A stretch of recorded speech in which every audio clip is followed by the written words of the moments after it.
Hi, I'm Brooke Medicine Eagle, here with Returning to Earth, Becoming Fully Human.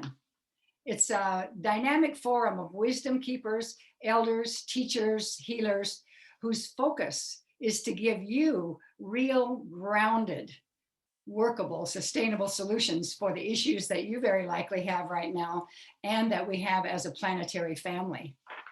And I'm really thrilled to have a couple with us today, Emma and Davyd Farrell from Wales. Davyd comes from a Celtic background with ancestry from both Cornwall and Ireland. This connection forms an essential part of his healing practice. After a powerful wake up in Egypt in 2010, he then spent 3 years studying Tibetan Buddhism in both India and Tuscany. After living overseas for 15 years, a powerful experience with teacher plant medicine called him back to his homeland, and so began a deep journey into the world of plants. And Emma started her journey in the Himalayas with a master energy healers there, studying at the Dalai Lama's temple. She is a certified plant spirit healer, and she also spent 5 months in the Ecuadorian Amazon learning a unique form of shamanic healing and receiving initiations into tobacco and jaguar lineages. Added to these studies are geomancy, druidry, and Celtic shamanic healing. Emma and Davyd are the founders of Plant Consciousness, the groundbreaking London event about conscious, intelligent world of plants and trees. They blend their plant spirit healing, geomancy, magic, wisdom teachings, and pranic healing skills into a powerful methodology of shamanic and energetic healing. So it's pretty exciting to have you with us, and welcome. Thank you. Thank you so much for asking us to join your webinar. It's a great honor. Thank you, Brooke. Thank you, Brooke. Yes, it's a lovely opportunity to see you again. And, you know, we've crossed paths many times over the years, and it's nice to do something a little bit different. So thank you, Brooke. Yes, appreciate the opportunity to talk about so many important issues that are going on in our world right now. Well, I'd love to have you just give us a little background of any kind you'd like. And what I'm most interested in are the kind of things you're passionate about now that can be informative, informative and useful for people in this time. So I'm just going to cut it loose, and we'll change back and forth occasionally. And I'd just love to hear what's happening and what's going on with you right now.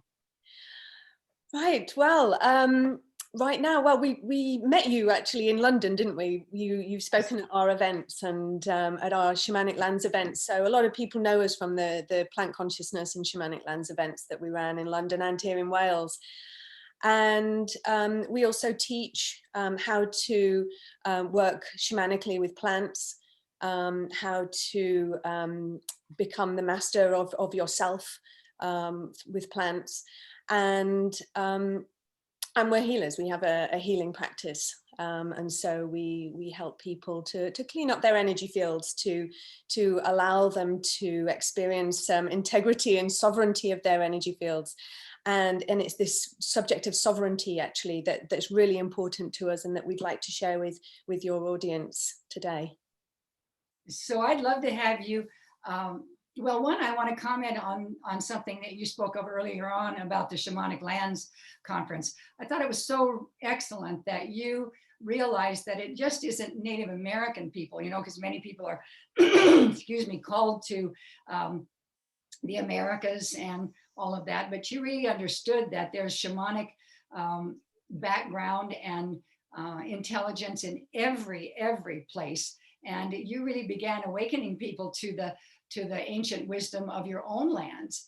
And I think that's so wonderful. And then of course you're working with the plants and all of this. So I feel like you're just doing such wonderful things. So I'd love to hear what you think about sovereignty and what that means to you as we begin here.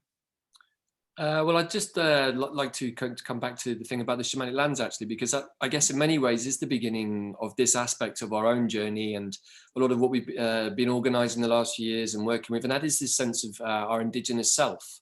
No matter where we are from, whichever part of the world we are from, we all have that indigenous sense of self. And, we've been blessed over the years to experience many different shamanic cultures, many different medicines from different cultures, many different teachers. And often it seems sometimes like that we were, I guess, turning up without anything to offer from our land, because it seems like shamanism has been dead in these lands for so long. And so the idea behind Shamanic Lands really came to us when we moved back to Wales, actually, from living overseas for so long, studying the Buddhism and being in the Middle East for a long time, doing the corporate thing. And as we came back to Wales, what we heard was this kind of song calling to us from our ancestors in the land.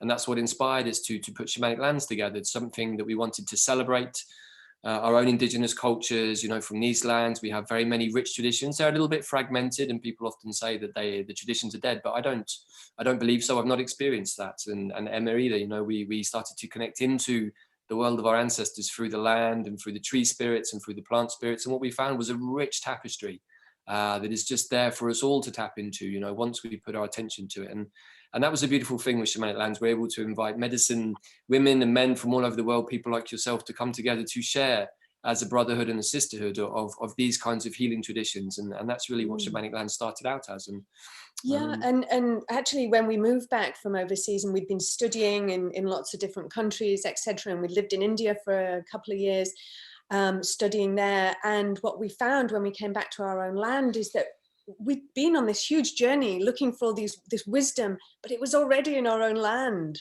And so then we just spent lots of time just with the plants, the trees, and on the land when we got home. And we'd been away for 15 years. So when we got home, we were just, it was like the land just embraced us again and healed us and welcomed us home. And then I realized that even the highest teachings of Buddhist teachings were already within the Celtic tradition. And they were just, you know, different words and a different, obviously different cultural wrapping, but still essentially the same truth. And that for me was just, I had to celebrate that. And then when, you know, all wisdom traditions we're all essentially saying the same thing, because we're all from Mother Earth. And, you know, and that is the truth. There's one truth. And that's can be found in nature. And I think that's the importance of remembering that even today, in fact, more so today, because there's so much truths, half-truths and lies, and it's really confusing out there at the moment, you know, in the world. And so it's really important to come back to our truth. And one of the things that I'd love to share with people too is that I think even in America, we rely on the native elders. And one time the Hopi elder said to me, you know, when you're born out of the dust of your grandparents' bones, you're native to a land. And that means that, you know, most people, many people are native here. And he said, you know, you don't want to just rely on us old Indian guys to handle all of this and to take care of the earth and to take care of ceremony. He said, you need to step up. And I think that's such a good thing, because even in our own land, although we have all these amazing native tribes and cultures, I think that to really recognize the land and our connection to the land and the wisdom that lives in our ancestors' bones and the land and the plants and the life, you know, that we can develop deeper and richer traditions rather than just relying on what has come from the past. And I like to define the difference between religion and spirituality, and especially mystical spirituality, because many of our native peoples had a mystical spirituality, which said that, you know, Creator speaks to us from everything all the time. And when we get into religion, and that's kind of happened in some ways around some of the native traditions, because they weren't allowed to vision quest. They weren't allowed to go out. They weren't allowed to you know, go to their sacred places. And then it became, well, so-and-so said this, and that's the way it is because they said that a long time ago. And I think for all of us, it's so important to have a daily practice of mysticism and be listening. And I know that the plants have been speaking in new ways. I spoke with Pam Montgomery and some of the people you know in that way, but that wonderful sense of all of us really deepening into our own land and the absolute vibrant life around us. Yeah, and you know, the thing we wanted to speak to today is about sovereignty, because we are nature, we're not separate from nature. So the sovereignty of ourself is the sovereignty of our lands. And so sovereignty, what we mean by sovereignty is having jurisdiction and the choice and the freedom over your own energy field and over your own environment, over your own body. The concept of sovereignty, of being free to choose within the boundary of ethics, of course, because sovereignty does imply that we act and in accordance with sound ethics as well. If we want sovereignty, if we want to be able to make our own choices over things, then we have to act with honor and with ethics and with truth and with respect. And so so this idea of sovereignty really comes through in our work, because the first place of sovereignty is our own energy field. And so when we work with the plants and the trees, they help to clean up the energy field. And then when you work shamanically with the plants and trees, they can also help, you can work co-creatively, that I'm sure Pam has spoken about in one of the other talks. You can work co-creatively with the spirits of the plants and trees, and coming back to this animistic worldview, like you've just mentioned, and recognizing the spirit in everything, and that you can work co-creatively with those spirits of the plants and trees to bring that sovereignty back to your energy field. And what I mean by sovereignty is cleanliness, because we have so much toxicity in the energy field from our modern lives. And, I think that there's two kind of threads to this here, really, Brooke. The first is what was being spoken to us from the land, and the land also wants to be sovereign. The land doesn't belong to anybody. Much as humans have tried to take ownership and claim over it, the land wants to be sovereign in itself. And I feel that that's a big part of what is going on right now, especially in 2020, is that the land is wanting to once again reassert its own sovereignty, because that is its natural right. And we as humans on this land also have the same right. And one of the things that we started to perceive by working with the plants and the trees, and particularly with our own native teacher, fungi, in fact, was, and this is where we were so thankful for our time in Ecuador and learning from the shamanic traditions of South America, because we learned to diet with plants, and we learned to work with strong entheogens, or teacher plants. And what that did was it enabled us to access the world of our ancestors on our land, working with our plants.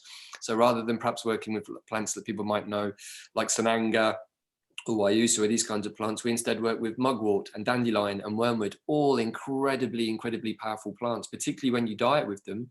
And particularly, as in the way we've learned from South America, you work with the sacred fungi of this land. You can have very, very powerful teachings and realizations. And what that does is it helps you to clean up your energy field. And as you clean up and you start to release out, more lighter vibrations can come, and the ancestors can speak to us more easily.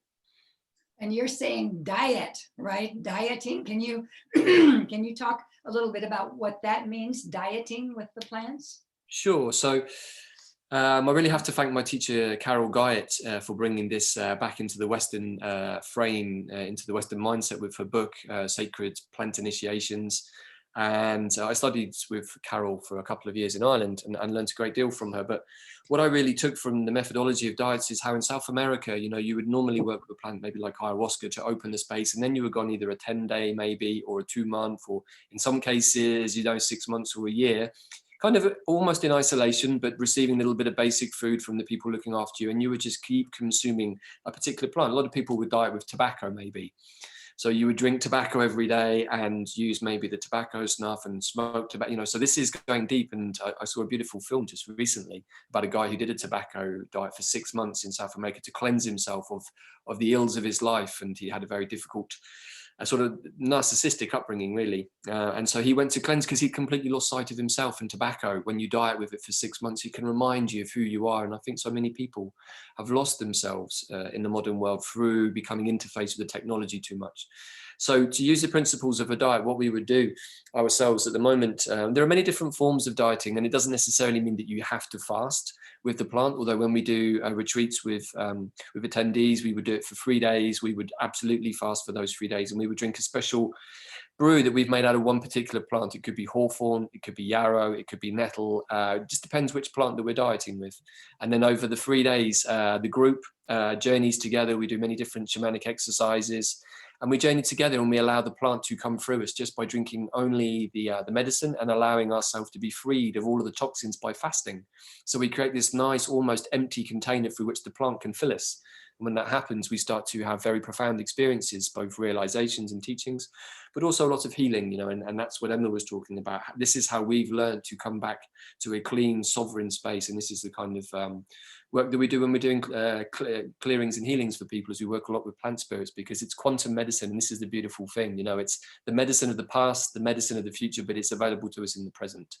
And so, you know, this is a large part of our work. And I guess probably talked to Pam already a little bit about this, about plant spirits, but this is what can be offered to us, and this helps us connect back to our own sovereignty and to a land that we live on. Mm. And, you know, I love it that you're using nettle and dandelion and mugwort and things that are right around you, because to me, that's kind of the essence of what we're talking about here, about returning to the earth and becoming our full human selves, is that the earth offers us so much. It offers us really everything we need. And if we can just learn to listen, to find the intelligence in these experiences, and to interact and be in relationship with them, we have so much richness in this absolutely beautiful planet, and the lands right around us, the plants right around us. And this is the beautiful thing that we love to remind people, is if you want to have a shamanic experience, all you have to do is open the front door and you can look down, and there's probably almost certainly going to be a dandelion growing in the crack, you know, between the stones in your garden. And, you know, people tend to put Roundup and weed killer and stuff like this on dandelions and nettles, not really understanding how powerful these plants actually are. And, you know, and things, you can learn many things from plants. Like with dandelion is a master of time. He breaks down the illusion of time for us. When we really go deep with dandelion, he shows us that time is an illusion.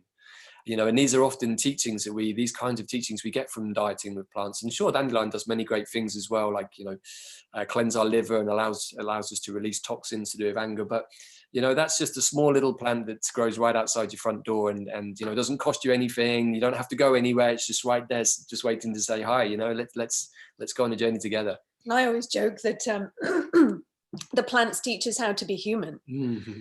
I found that that, you know, the more time I've spent with plants, the more I've learned about myself, the more I've learned about my connection to the earth, about my connection to my ancestors. And so the plants for me are like little portals of truth, portals into life. And so if we really want to explore ourselves, explore nature, because we're not separate. And so as David was saying, the more we've worked with plants over the last decade or so, you know, the cleaner your energy field gets. And so the cleaner your mind gets, because, you know, and it's quite surprising actually how much stuff we carry in our energy field until we start to pay attention to it. And so if you haven't, it's like if you've never washed your face then you're going to have a dirty face. And the Buddhists have this concept of a dirty glass, that by cleansing the glass, then you're able to see what's in the glass. But the glass is, you know, it's dirty and it needs cleaning. And that's our energy fields, because our modern life is so toxic in many, many ways that are obvious. But then in kind of not so obvious ways as well, where, you know, there are non-physical beings, non-physical entities that attach to our energy fields very easily in this modern life. And because our energy fields are so clogged with other stuff, we can't sense them. But as soon as your energy field is clear, and this comes back to the sovereignty part that we're kind of, is our message of the moment, I suppose. As soon as your energy field is clear, then you can start to sense when something is come into your energy field, and that's not me, I've picked something up. And so you'll know a plant or a tree that can help you, or you can just sit under any tree and ask to give it back. Or there's many shamanic ways of working to help keep your energy field clear.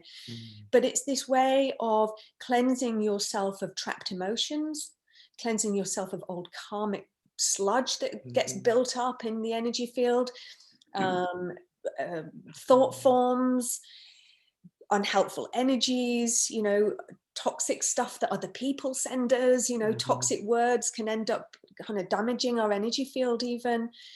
some of our traumas. ancestors were also not so well behaved, you know, Yeah. and from what we can see from a lot of the healings we've done, that our ancestors were particularly fond of cursing each other a few hundred years ago, you know, so these things can resonate across time frames, you know, and lifetimes. And lifetimes, because they're energy, and there is emotions attached to those, and if they're not properly resolved when you pass over, then of course they're going to carry forwards. And we're at a time now where all of these threads are culminating as we enter the age of Aquarius. These threads all kind of have to be tidied up. And what we've come to realize is that through the healing work that we do, that there are so many consistent patterns in people's energy fields of the types of traumas and what they attract in, and the incarnate beings that you know, that you can find from the emotional realms, from the fourth dimension, from the astral place. They're also beings that need to be released. They need to find their way back to the light. And this is really, you know, the time for us all to go deep into ourselves and to allow those things that are still needing to be released to find their way back. And you know, this is the beautiful thing about this work, is it just keeps bringing more light. You know, and the important thing is that, you know, it's so important at the moment that we're able to trust our intuition. But if our energy field is clogged, then so is our mind. You know, whatever is in the energy field, the body, the mind, it's all one. You know, we separate them out to understand them and to look at them, but actually they're one unified whole in connection with the earth, etc. So if our energy field is dirty and we haven't really thought about cleansing it, then our mind is not thinking clearly. It can be foggy, it can be influenced by what's in our energy field. So we have false thoughts, we have we're not sure what is our emotion and what somebody else's. And so therefore people find it really difficult trusting their intuition. And right now it's really important to listen to our body wisdom and our intuition to make decisions, because it's very difficult relying on any kind of media at the moment to find any truth. And so we can only rely on ourselves. In fact, as I was just saying to Brooke before we started the cameras rolling, I'm actually in the process myself of a diet, working with the plant wormwood, very, very powerful Artemisia plant. And some of the core energies of wormwood are really about truth. Wormwood is a very precise plant. It likes the details, but it also, like all of the Artemisias, can remove the veil.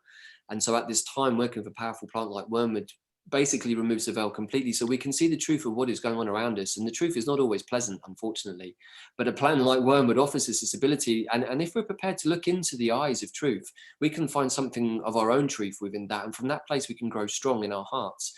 And as Emma said, you know, we live at a time when we're being deceived. Our eyes are being deceived, our ears are being deceived, but the one thing that can't be deceived is our body medicine. We know when something feels good and when it doesn't feel good. However, as Emma also said, you know, if there's stuff in our field or around us which is convincing us of other untruths, it gets a little bit difficult to know what is your truth. And so, you know, I'd say the one thing that we've consistently seen over the years of doing the healing work is that once somebody's had a clearing, they always say to us, wow, I feel so much clearer. Like, it's just, you know, my head is empty now. It's just like, yeah, because it's just you in there, buddy, now. There's no other voices, no other little whispers or patterns or things from childhood. It's just you. And now you've got clarity to find what is important for you. And that's where the sovereignty starts to kick in, because we start to realize that we weren't all of those things that we thought we were. We're actually something else, something much more spectacular, something much more free to make better choices. And then what happens is then you start realizing, oh, I can feel the land. Oh, I can feel the trees and the plants talking to me, and I can hear them. And oh, I am connected to this beautiful earth. Oh, I'm a child of the earth. And so you remember who you are.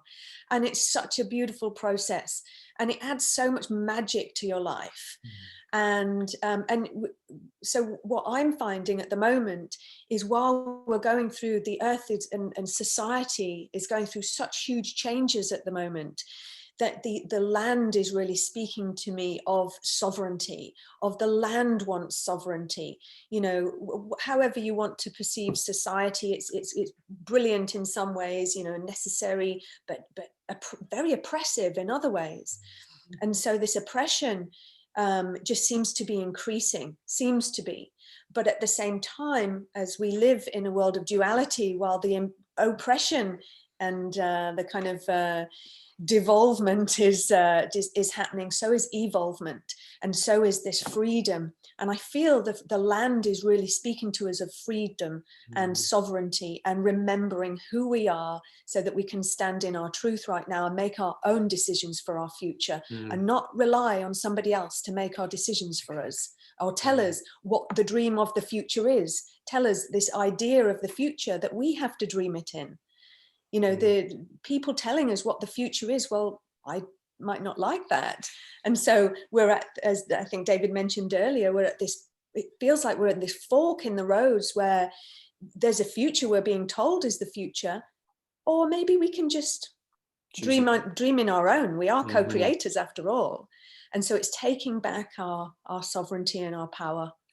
And, you know, for me, this year of Clear Vision 2020 has been about dreaming. It's been about envisaging the new future that we all want. You know, as Emma said, we're being offered very clearly a world that is, you know, full of technology and possibly transhumanism, and maybe that's all going to happen with vaccines. That's one option that is being quite strongly presented. However, it doesn't have to be that way. We can see that the systems are crumbling and falling. And, you know, for those people who've been watching the last few decades, it was clear that this had to happen in some way too. And so rather than be afraid of the process, we can see it for the great opportunity that it is and say, maybe now is our time to start to create something from our hearts that doesn't have all of these very controlling structures and systems around them. And that's what the plants do, because the plants communicate only in our hearts. If we try to communicate with a plant through our head, we're just going to get a lot of our own stuff coming back at us. The little monkey mind is going to start to chatter and create stories and false narratives. And unfortunately, we live in a world that has many false narratives. And I, you know, the one thing I would say to all of your viewers is over the next few months and over maybe the next few years is be very discerning in who you decide to follow and what their ideologies are, because there are many false ideas being presented out there, which really, if you do a little bit of investigation, you'll find that they're just the same as the one that we think we're about to let go of. And so the only way to be really sure about this is to be sovereign and be in our hearts and to have that clarity of vision that you want for the future, not somebody else's dream. As Emma said, you know, too many people have given their energy away to other people's dreams. And I believe that we now have the chance to really live our dreams. And you know, there's sovereignty in self, sovereignty in the land, but there's also sovereignty in community. And, you know, it's coming more apparent even out here in the middle of nowhere in Wales that people of like minds are looking for each other, because for many people, the everyday world is not making so much sense anymore. And people are wanting to find a new way to do things, I think. But I think in especially in your tradition, Brooke, that these times have been foretold. And so we knew about this time, we were told about this time in 2010, but of course we felt we were late to the party then, you know, so you know, our teachers had been told way before, you know, long time ago about these times. And so we knew, especially from the Native American tradition, from the South American traditions, you know, we'd heard in lots of places about this time, about 2019, 2020, and up to like 2023. We were told it was going to be a big pivotal point. And so actually, when we found out about these times back in 2010, when we were on some crazy journey through Egypt, we were like, right, that's it. It was like the penny dropped. This is what we're here for. We have to train and get ourselves ready for these times so that we can help others to also stand in their power and their strength. And to, I mean, obviously the idea of how that's unfolded and what's going to happen in this great transition of the epochs, it obviously unfolds in a much different way to what you expect. But however, the energies are still there. This great potential for change is here.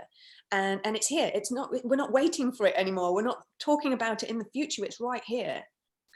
And this is where it's important to be sovereign in our energies, Brooke, to really, you know what's us and what's not us, because, you know, probably now more than ever, it's important to really feel into what is in your heart and the truth, because otherwise you can get pulled into all kinds of fear mongering and stories. And, you know, anyone who's been watching the news this week and the drama unfolding in the US, you know, it's such a story, it's such a distraction. And what it's doing is it's pulling people into it left and right, polarization, Trump, Biden, left, right, you know, Democrat, Republican. We had the same thing here over the last 2 years with Brexit. ultimately the whole thing is proven to be a big fat lie anyway, because it just wasted everybody's time for 2 years, and we still haven't left the EU, and they're cooking up all kinds of strange deals. And so that's one future that's being offered to us. It's a corrupt world, and it doesn't have to be that way anymore. I do believe, as 2020 comes to a close, particularly around December the 21st, there is going to be an amazing opportunity for a new impulse to come to all of us. And how we receive it will largely depend on how open we are to receive that impulse. And to me, that is the hallmark of how the new futures are going to unfold for different people. There is the tech world and all of what that is, and the old structure and more of the same. Well, there is something different, something that puts Mother Earth at the center of everything. Because, like you said at the beginning, we are those kinds of people that see spirit in everything. We are animists. And life is much more exciting that way, because you realize that the world is alive around you, that the stones are alive, they have their own consciousness. We work a lot with the stone beings in our clearings, as I know many native Indian healers do too. We have respect for the trees and the winds and the water beings, and everything is alive. And when you go for a walk in the forest, it's like being surrounded by your family. And that's beautiful. And that's why you feel so good when you go into the forest and sit under a big tree for 10, 15 minutes. Doesn't matter how wild and wacky the world is, or the election results are, or whatever is going on, that all just kind of fades, and you just come back to this simpleness of just being. And the timelessness, Yeah. when you're sat in nature, it's timeless. And so everything just falls away. And so that's what it's such a simple thing, just going back into nature, going out and spending time in nature. And I think this year, a lot of people have been realizing they've had a bit more time perhaps. And so connecting with nature a little bit more and realizing, this is what we've been missing: more time with family, more time in nature, because it's soul nourishing. And so, and at the end of the day, we have to look after our souls. What else are we? What else do we have? It's not like we're complete Luddites or anything, Brooke. We're sat here using the technology, using Zoom to communicate with you, 8 hours the other side of the world from us right now. And so the technology can be used in many good ways, but at the same time, I think we as a society have to be very mindful of how much of our time and our energy and our focus these machines pull us into a different world, take us out of reality into a cyberspace. And that's great. It can offer us many different things, but what it does is it takes us away from the present moment. And the present moment is the only thing that really exists. And the more we're in the present moment, the more it expands. It's very difficult to do that if you're looking at a small screen messaging somebody. You're not in the present moment, you're somewhere else. And so I think the future really, the age of Aquarius is going to be about balance. How do we balance out the benefits of these technologies and be mindful of how they can be manipulated against us, but also how we can go in a different direction, and finding a balance of the two, I think, is going to be key. Because the technology is not going to go away. We know the age of Aquarius is all about technology. It's good, it's fast, it does all these things, but at the same time, it's also very invasive. And I think we have to be mindful of that. I'd love to tell you a little story that, we say we have to have this technology, but I'd like to think that we might move toward what I would call biotechnology, where we are using the natural, more in a sense, unstructured, unbuilt, by human world. And a friend of mine was a nurse, and she worked in the early days in Alaska, and they could only, she'd be dropped in there by plane, and everybody was scattered. The little villages were scattered far apart, and it was cold winter time. And what she began to realize, there were no phones. I mean, there was no nothing. They just were living in a very, very simple way. What she began to realize is that people communicated with each other. They obviously were telepathically communicating with each other from village to village. And sometimes the bush planes would come in and tell them something, and they had known it for days because they had been communicating across this way. Well, then the distressing thing was, in a way, is they got telephones. Yeah. She said it did not take but a few months until people were so fascinated with this telephone thing that they stopped doing their telepathic communication.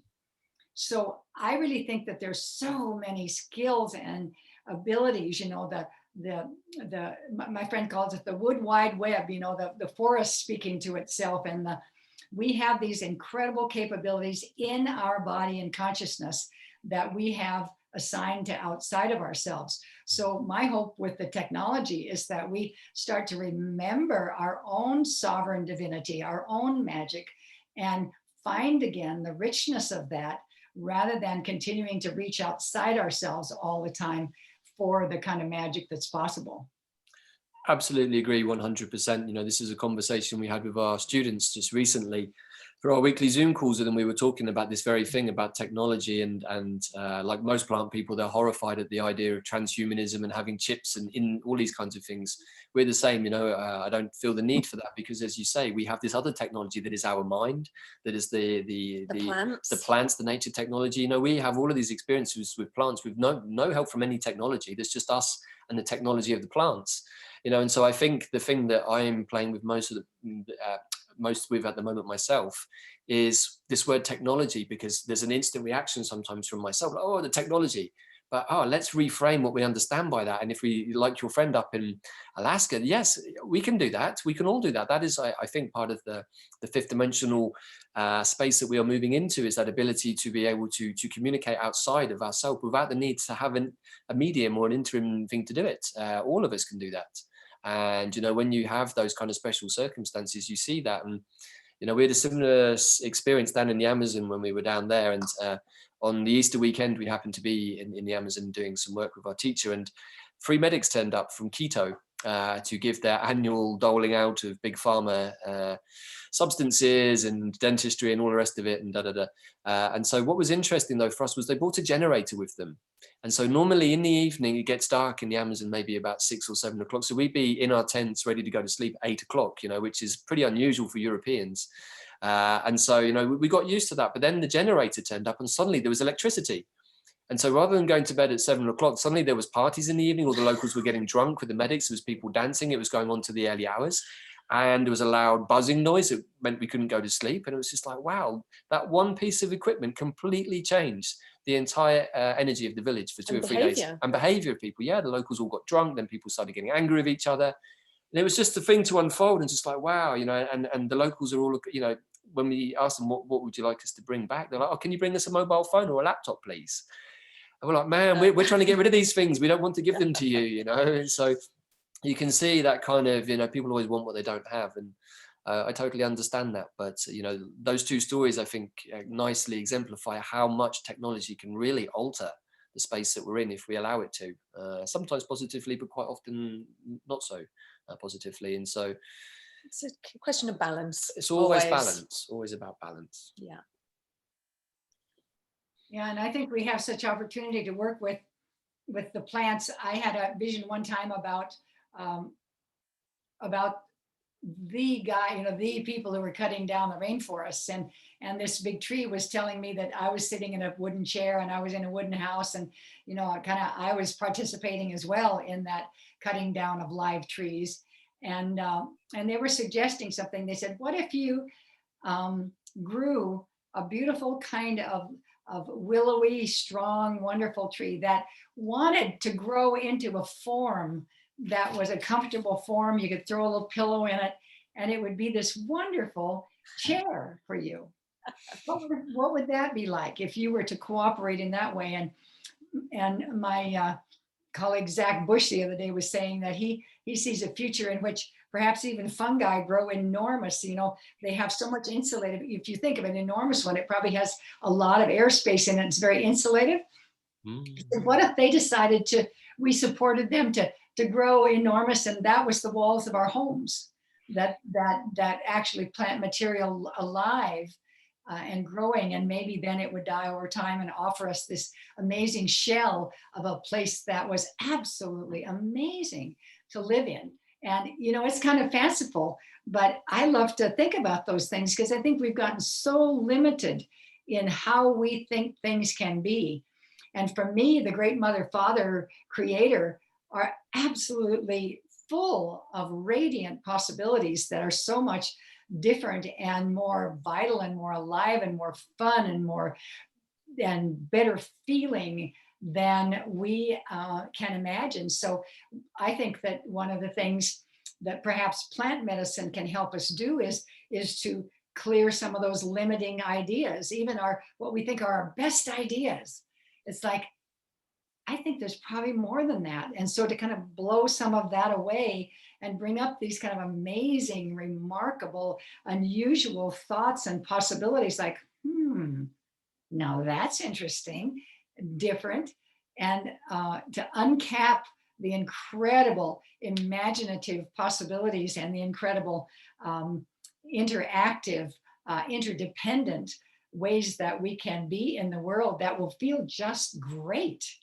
Well, just imagine, Brooke, you know, if we were able as a society to let go of the sort of 9 to 5, Monday to Friday sort of work ethic that keeps everybody distracted, and actually free ourselves up from all of the burdens of the structures and the bureaucracy and all of that stuff and all of that energy that goes into all of that stuff that we don't really need. You know, at the end of the day, we need medicine, we need food, we need to be kept warm, and we need some energy from somewhere. That's really it. You know, if we get rid of everything else, then we have the possibility to play. And when we have the possibility to play because we're free, then all of these creative ideas can flow. And I truly believe that there is so much creativity from humanity to flow if it's just given the time and the space to breathe. Yeah. But when we're stressing every day about whether we can pay the gas bill, whether we're going to make rent this month, you know, whether, you know, somebody's going to come and foreclose on your house or all of these kind of stresses that everyone is going through, you don't have time to think about anything else. You're so busy just trying to get through the day that the possibility to have a creative thought about making mushroom houses is do you know what I mean? At best, it's going to stay that way. But there's nothing to say that in the creative space of our fifth dimensional selves, given the opportunity and the freedom, that we can absolutely create all of these things and many, many more amazing things that we just haven't given ourselves the time for up until now. Yeah, I mean, the era that we're moving into, that we're transitioning into, is very much about uniqueness. It's really about creativity and bringing that uniqueness through, because I think humanity's consciousness is now able to recognize that we are a whole, but we're an individual within the whole. You know, we've gone through the last 2,500 years of individuation, you know, and Buddhism very much is about being the individual, yet recognizing yourself within unity consciousness, recognizing that everything is interconnected. And so we get that. You know, it's not a difficult concept for our consciousness today. And so when we move into kind of more, as we progress, as we evolve, I see this idea of uniqueness really coming out, because as we recognize our true selves, as we really get back in contact with our souls, and, you know, spirituality has really boomed in the last, you know, 50 years in human consciousness, especially in the West. And so as we move into, as we evolve, keep evolving, then I think this idea of this uniqueness and more creativity and space for our souls, because it's our soul that expressing itself that is the creativity. And so the more connected we are to nature, then the more creative we are, and the more expansive we are and unique we are. So there's so many possibilities for the future. I'm really positive about the future. I know on the 3D realm, it doesn't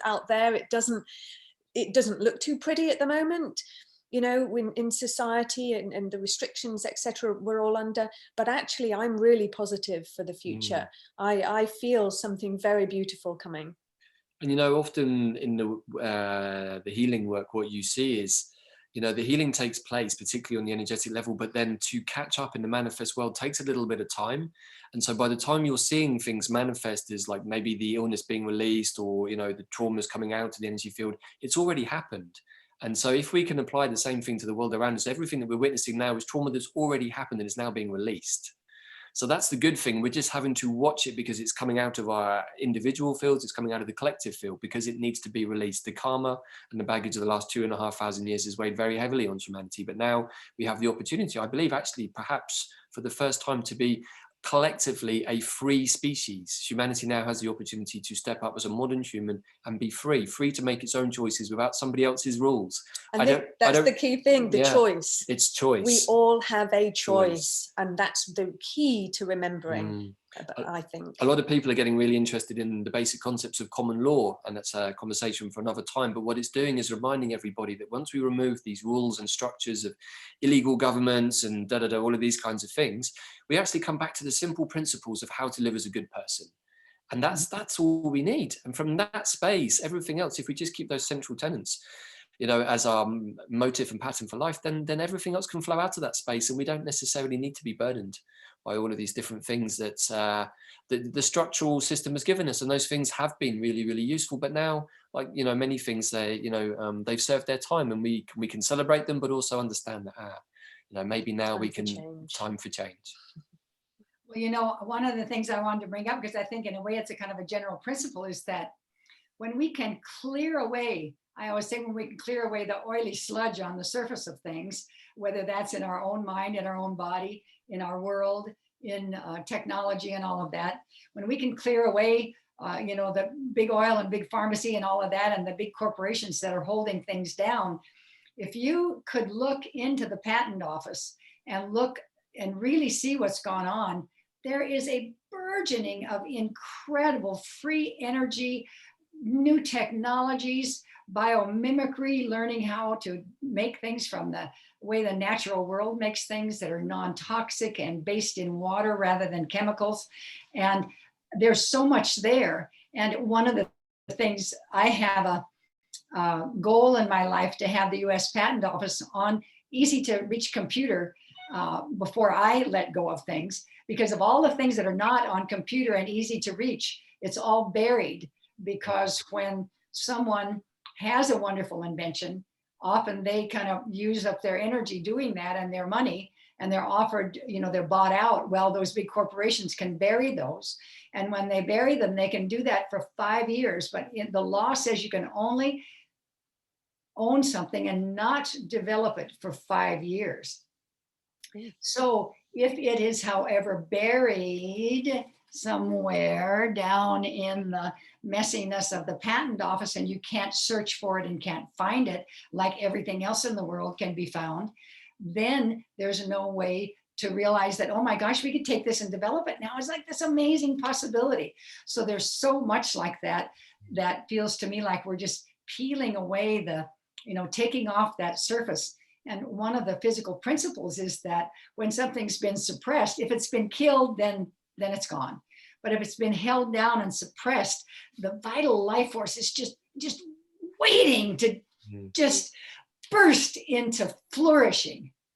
And so I think that's where we are, you know, like you're saying, the consciousness bursts into flourishing when it gets clean, and, you know, the land, you know, take off a little bit of the concrete and boom, life just jumps forward. So I think too, that this whole clearing away of seeing what's holding and suppressing things and clearing it away is the, in a sense, the work of the new time of clearing, just not buying into that, not paying for it, not holding that up, not even fighting with it, but just going for clearing away and uplifting the natural, amazing, wonderful. And I think simple life that really is what we love. I mean, a lot of us in the modern world think we got to have more and more fun stuff out there, you know, more and more technology stuff is the fun.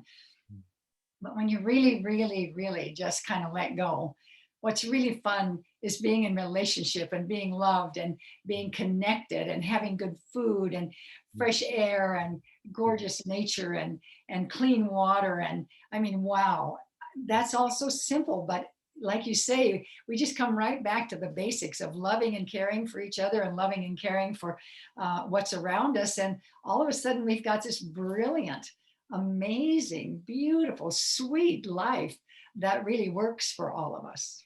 And this is where, you know, the sovereign community bit comes in. Once we've cleaned up ourselves, you know, those things that you often see in spiritual communities where they collapse is because you've got a hierarchical system, or you've got people who are very toxic, spreading their toxicity. And so that's why so many spiritual communities, despite the best intentions, often collapse in on themselves, because there's too much toxicity, too much baggage, too much stuff that's not being healed. And so now I kind of think, wow, imagine if we were to live in communities where everybody has taken the responsibility upon themselves, not giving it away to private healthcare or a national healthcare system that's basically defunct or whatever, but taking it on themselves and said, if I just step out into my garden, nature provides all of the healing that I need. So I can look after myself. I become sovereign, I become empowered. And I want to live in a community where everyone's doing that. So I don't have to worry about people doing strange things or behaving strangely to me because they're going through some weird stuff. We're all in a shared space where together we collectively do those beautiful things you just said. You know, we grow our own food, we grow our own medicines, we look after ourselves, we celebrate together, we eat good food together. Everything we do has got love in it. And so our whole world then becomes about that interaction with self, with other, and with the land. And I think you're right, Brooke. I think that things can change really quickly. You know, we think, oh, the world takes so long to change, you know, and it's so big. So it's you know, like a big company takes, the change is so slow. But actually, things can go viral. Things can just catch fire. And suddenly we all, you know, I know a lot of people were campaigning to rid the oceans of plastics for a long time, but then suddenly it just burst into our awareness and everyone's on the plastic thing. And, you know, and rightly so. And so it just shows you that things can just ignite. And can, when it feels right, yeah, we should be doing something about this. It can just catch on and things can literally change overnight. So I hold a prayer that we can all dreaming the future that we want to see, you know, not going back to an old normal. I don't think any of us look really that happy with that. You know, there really needed a lot of things to change with that normal. So I really think that, yeah, there can be a great opportunity for us. And like the idea, the viral idea that we've seen so often in the modern computer age, you know, people's ideas, memes going viral. Well, the same thing can happen for humans with the 100th monkey effect. You know, if one of us has a spontaneous idea and we share it and it becomes a beautiful thing, then it can spread quickly through the consciousness of other people. And we've seen it so often that you know, people that we've never met before can be experiencing something through a web that we're all connected to. And so when the web twangs, if we send out positive vibrations through the web that we're all part of, you know, the great mother web, then actually we can go viral ourselves in our consciousness. We don't need to go viral on the computer screen. We can go amongst ourselves. And so ideas can change our world very, very quickly. And like Emma said, you know, we don't have to need somebody else. We are the ancestors that we've been waiting for.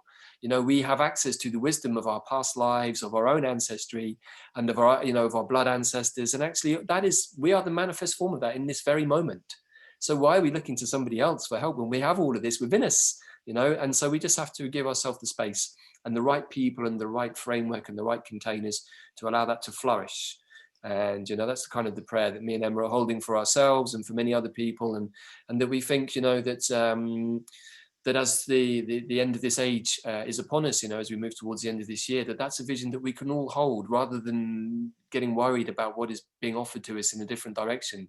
Then we can say, no, man, it's my time now. You know, this is the time for change, and we need a new set of rules here. And God damn it, we need to be the people that are going to live by those rules. But they're not going to be rules because it's just going to be organic and free. And so there's this kind of great opportunity for us to evolve. And I think that this is really what 2020 has been all about.